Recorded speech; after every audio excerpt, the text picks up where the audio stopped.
Morning students, हमने पिछले lecture में मेनिस्कस फॉर्मेशन स्टडी किया। आज मैं आपको बताऊंगा कि किस तरीके से मेनिस्कस फॉर्मेशन पे क्वेश्चंस पूछे जाते हैं। कल मैंने लास्ट लेक्चर में आपको ये बताया था कि मेनिस्कस में एक बहुत इंपॉर्टेंट पॉइंट होता है कि मेनिस्कस में टोटल वॉल्यूम का आधा वॉल्यूम एयर में होता है और आधा वॉल्यूम वाटर में होता है, और मैंने बोला था कि आज मैं उसको प्रूव करूंगा। तो पहले हम आज यही प्रूव करेंगे।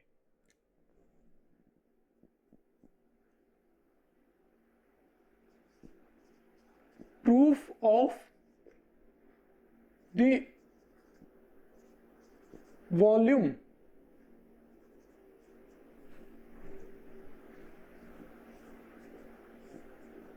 proof of the volume contribution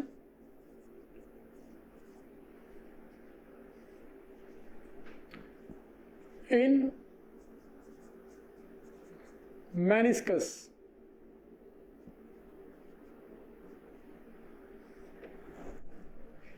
इसमें क्या होता है, पहले मैं मेनिस्कस की शेप आपको दिखा देता हूं।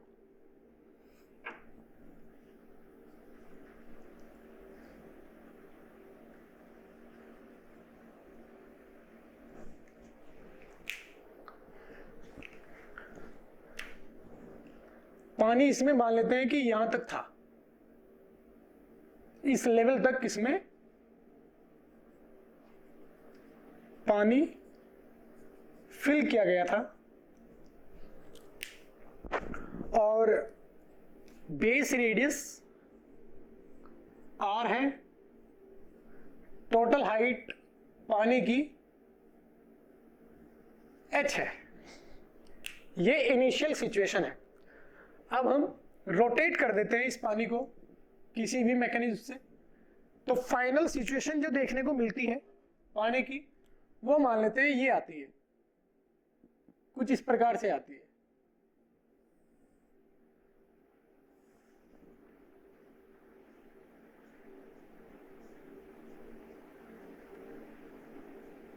ये फाइनल सिचुएशन आती है।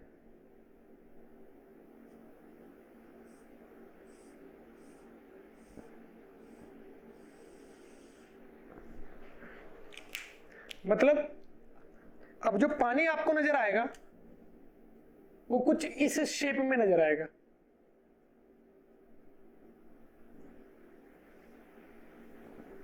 रोटेटेड स्टेट में मान लेते हैं कि जब आपने इसको घुमाया ओमेगा से, तो ये पॉइंट नीचे की ओर मूव करके, जो सरफेस का ये पॉइंट था वाटर सरफेस का, यहां आ जाता है, और ये पॉइंट यहां से यहां चला जाता है। ये वाला पॉइंट यहां से यहां चला जाता है, रेज कर जाता है। समझ में ही बात। अब ये हाइट में मान लेता हूं कि ये हाइट, ये पहले वाली हाइट थी, ये बाद वाली हाइट में मान लेता हूं एच डैश है, एच डैश, और ये ए है, ए। मैंने इसको इतना घुमाया, इतना रोटेट किया कि ये पॉइंट यहां आता है और ये पॉइंट यहां चले जाते हैं। समझ में आई बात। कितना नीचे आता है, इतना नीचे आता है कि बॉटम से डिस्टेंस रहती है ए। अगर मैं और ज्यादा तेजी से घुमाऊंगा तो ये पॉइंट और नीचे आ जाएगा। ये मैंने कल आपको समझाया था। तो जो मेनिस्कस है यहां, वो कितने वॉल्यूम में है? मेनिस्कस का वॉल्यूम कितना है? Total volume of meniscus, total volume of meniscus वो कितना है? बेस एरिया यानी ये हाइट, टोटल वॉल्यूम मेनिस्कस का ये है, ये जिस वॉल्यूम में मेनिस्कस है वो ये है। क्लियर? तो पाई आर स्क्वायर इंटू हाइट, कौन सी हाइट? ये हाइट, समझे? ये वाली हाइट। तो ये वाली हाइट क्या करता हूं, इसमें ज्यादा अननोन हो जाएंगे, मैं डायरेक्ट इन दो अननोन को ना मानकर ये बोल देता हूं कि ये एच डैश है। इनका कोई रोल प्ले नहीं होगा, इस एच डैश का और इस ए का कोई रोल प्ले नहीं होगा, तो वो आपको यहां दर्शाने की जरूरत नहीं है। जो मैं प्रूव करना चाह रहा हूं उसमें उसकी जरूरत नहीं है, इस चीज की जरूरत है। मैं इसको हाइट मान लेता हूं एच डैश। इससे इस वर्टेक्स से, इस शीर्ष से इस पॉइंट तक की कि जितना पानी राइज करता है उस हाइट को मैंने एच डैश माना, तो यहां एच डैश आ जाएगा। Pi R square base area into height. Height क्या है? H dash. तो ये मेरे पास क्या आया? ये आया टोटल वॉल्यूम ऑफ मेनिस्कस। मुझे क्या बताना है कि इस टोटल वॉल्यूम का, ये जो वॉल्यूम है, कितना पोर्शन एयर में है, क्योंकि अब घुमाने के बाद यहां पानी नहीं आएगा, यहां क्या हो जाएगा? एयर। यहां हो जाएगा एयर।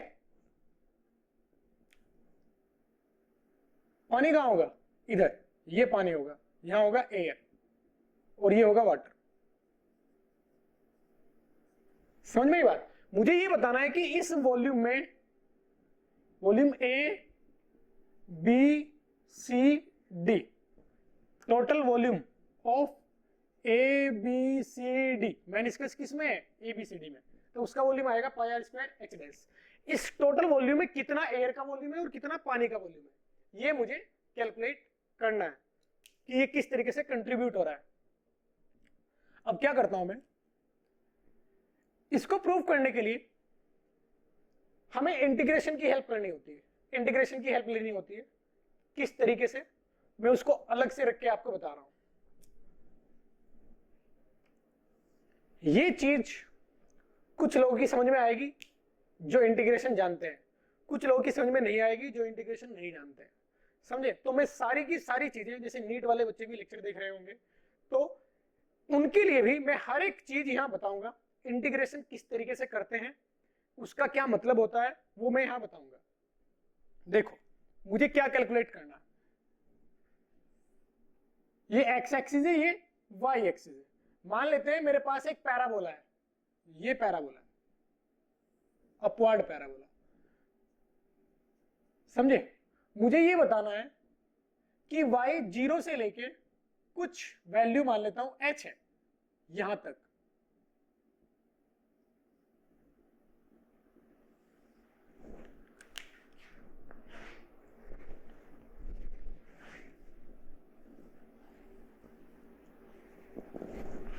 तो इस पैराबोला शेप के अंदर ये जो वॉल्यूम आएगा, ये वॉल्यूम पैराबोला शेप के अंदर, यानी क्या बनेगा? अगर मैं इस पैराबोला को y एक्सिस के अबाउट घुमा दूं, ये y एक्सिस है, इस पैराबोला को यदि मैं y एक्सिस के अबाउट घुमा दूं तो क्या बनेगा? एक पैराबोलॉइड शेप बनेगी, कढ़ाई टाइप की एक शेप बनेगी। उसके अंदर जो ये वॉल्यूम है, ये वॉल्यूम कितना है, ये यदि मैं कैलकुलेट करना जानता हूं तो वही चीज तो ये है मेनिस्कस। तो डायरेक्ट यहां से जो रिजल्ट आएगा वो इसमें यूज किया जा सकता है। तो मैं अब पैराबोला को यदि y एक्सिस के अबाउट घुमा दिया जाए, यानी पैराबोलॉइड कितना वॉल्यूम रखता है, ये कैलकुलेट करना अलग से आपको सिखा रहा हूं। उसके रिजल्ट को इसमें डायरेक्टली यूज किया जा सकता है। ओके, वी विल टेक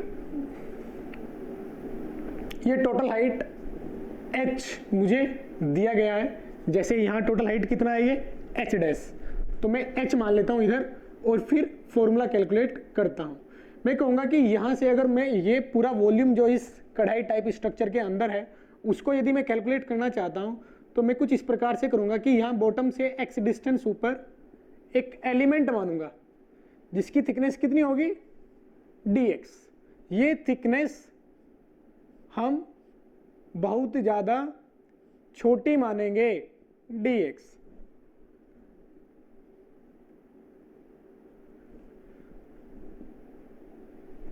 समझे बच्चों?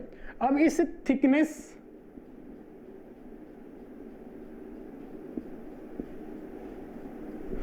में कितना वॉल्यूम आएगा, इस स्ट्रक्चर का वॉल्यूम क्या है, ये हम कैलकुलेट करेंगे। ये बहुत ज्यादा छोटी लेंथ है, बहुत ही ज्यादा छोटी लेंथ। तो अगर आप इस स्ट्रक्चर को इमेजिन करें तो ये स्ट्रक्चर डिस्क टाइप की होगी। समझिए, अगर आप इसको ऊपर से देखेंगे तो आपको ये डिस्क नजर आएगा। समझे ना, क्योंकि ये कढ़ाई टाइप की स्ट्रक्चर है, ऊपर से देखोगे तो ये एलिमेंट आपको एक डिस्क टाइप की स्ट्रक्चर नजर आएगी। तो जरा यदि मैं जानता हूं, क्योंकि मैंने y एक्सिस पे लिया है तो मुझे x नहीं लेना चाहिए, मुझे लेना चाहिए y। अच्छा रहेगा कि हम y लें, क्योंकि मैं y एक्सिस पे ले रहा हूं एलिमेंट, तो मैं y ऊपर गया तो ये लेंथ आया dy। अब यदि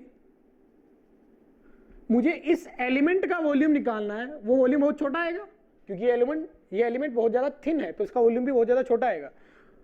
मान लेता हूं कि ये जो इसकी रेडियस आएगी वो ये लेंथ आएगी यहां से लेके यहां तक, और वो लेंथ क्या होगी, इस पॉइंट का x कोऑर्डिनेट, इस पॉइंट का y कोऑर्डिनेट क्या है, y, क्योंकि यहां से ऊपर कितने हैं ये y डिस्टेंस पे, तो इस पॉइंट का y कोऑर्डिनेट आएगा y। x क्या आएगा, x लाने के लिए मुझे इसका क्या पता होना चाहिए, इक्वेशन पता होना चाहिए, इस लाइन की इक्वेशन, ये जो लाइन है इसकी इक्वेशन क्या है, और इसकी इक्वेशन हम जानते हैं क्या आती है, इस पैराबोला की, क्योंकि मैं मेनिस्कस सॉल्व कर रहा हूं, तो मेनिस्कस की इक्वेशन कल मैंने प्रूव किया था, वो कितनी आती है, y बराबर omega square x square by 2g, ये आती है। तो यानी मैं जानता हूं कि इसकी इक्वेशन मुझे कितना दी गई है, y बराबर omega square x square by 2g, ये दिया गया है। आई बात समझ में। तो यदि मैं x निकालना चाहता हूं तो यहां से x क्या आएगा, 2g y bye omega square का रूट, ये आएगा x। तो मुझे ये x पता चल जाएगा, ये यहां से लेके यहां तक x कितना है, कैसे पता चल जाएगा, इस तरीके से, क्योंकि y बराबर ये है तो x बराबर ये आएगा। तो मुझे अब ये पता चल चुका है कि ये जो थिन डिस्क है इसकी रेडियस कितनी है, इसकी रेडियस कितनी है x, समझे, क्योंकि ये सेंटर है। तो इसका जो वॉल्यूम आएगा वो आएगा pi X square base area into height, base area कितना है, pi X square into height, height क्या है dy। तो मैं x की वैल्यू y में पुट कर देता हूं, पाई एक्स स्क्वायर क्या आएगा, एक्स स्क्वायर आएगा 2g y bye omega square, x square ये आएगा इंटू dy, ये क्या आएगा वॉल्यूम, किसका, इस एलिमेंट का वॉल्यूम आएगा। अब मैं क्या करता हूं, देखो इसमें सब के सब जो वेरिएबल है वो y है और सब कांस्टेंट है, 2g ओमेगा पाई, वो constant y variable, y variable एक वेरिएबल है, तो यहां मैं इंटीग्रेट कर सकता हूं, y कहां से कहां तक, 0 से लेके h तक, वॉल्यूम टोटल आ जाएगा मेरे पास। अब ये वॉल्यूम टोटल, इसको सॉल्व करते हैं, पाई 2g upon omega square, integration से बाहर आएगा, इंटीग्रेशन y पे लगेगा y स्क्वायर बाई 2, और y स्क्वायर बाई 2 में 0 से लेके h लिमिट लगाऊंगा तो h स्क्वायर बाई 2 आ जाएगा। तो मेरे पास जो वॉल्यूम आया वो कितना आया, वॉल्यूम मेरे पास आएगा 2 पाई, ये 2 से 2 गया तो ये 2 हट जाएगा, pi G H square by pi G H square by omega square, ये मेरे पास इस प्रकार से वॉल्यूम आ जाएगा। एक बार चेक कर लेते हैं कुछ गलती तो नहीं हुआ है, pi R square base area, height dy, ये आएगा volume dv, integration X square की वैल्यू कितना है 2gy बाय ओमेगा स्क्वायर, बिल्कुल सही किया, dy 2g ओमेगा स्क्वायर बाहर आएगा, ओके, और अंदर बचेगा एच स्क्वायर बाई, यानी वाई स्क्वायर बाई 2, उसमें लिमिट लगाऊंगा तो एच स्क्वायर बाई 2 माइनस 0 आएगा, तो ये हमने सही किया है, ये 2 से 2 कट जाएगा, तो ये फाइनल मेरा वॉल्यूम आया। क्लियर। अब ये वॉल्यूम किसका है, ये वॉल्यूम इस मेनिस्कस के अंदर का वॉल्यूम है, यानी ये वॉल्यूम है। तो मुझे पता चला कि वॉल्यूम ऑक्यूपाइड बाय एयर वो कितना आएगा, पाई जी, यहां से हाइट, यहां से ऊपर तक की हाइट, क्योंकि ये हाइट है देखो यहां से यहां, तो अगर ये फॉर्मूला में इसमें यूज करना चाहता हूं तो ये हाइट कितनी है एच डैश, यहां जाएगा H dash upon omega square, कितने से घुमा रहा हूं, ओमेगा से घुमा रहा हूं तो ओमेगा स्क्वायर, समझे। ये एच वो हाइट थी जहां से पैराबोला स्टार्ट होता है और जहां तक आप वॉल्यूम कैलकुलेट करना चाहते हो, तो यहां वो वॉल्यूम वो हाइट कितना आएगा एच डैश, वो मैंने माना है एच डैश। तो ये क्या आया, एयर का वॉल्यूम आया।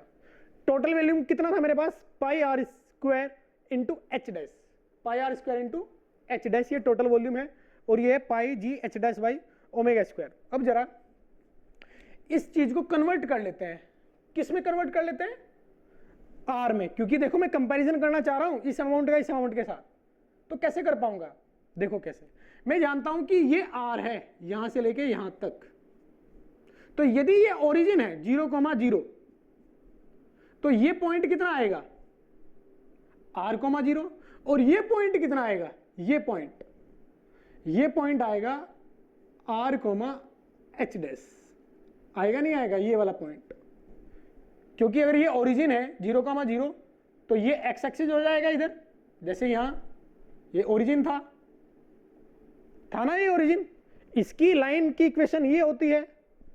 अब ये पॉइंट r,h डैश है, तो ये वाला पॉइंट इसको सेटिस्फाई करेगा, तो मैं लिख सकता हूं वी नो दैट, क्या जानते हैं हम जानते हैं y, यानी h डैश, ये जो कोऑर्डिनेट है इस इक्वेशन को सेटिस्फाई करेगा, क्योंकि ये पॉइंट इस लाइन पर एग्जिस्ट करता है, ये वाली लाइन है, समझे ना, तो यहां से यहां तक r और ये h डैश, तो इस पॉइंट का r,h डैश, आई बात समझ में, तो वो इस इक्वेशन को सेटिस्फाई करेगा। मैं इस प्रकार से लिख सकता हूं कि h डैश बराबर omega square r square by 2g, h dash बराबर omega square r square by 2g।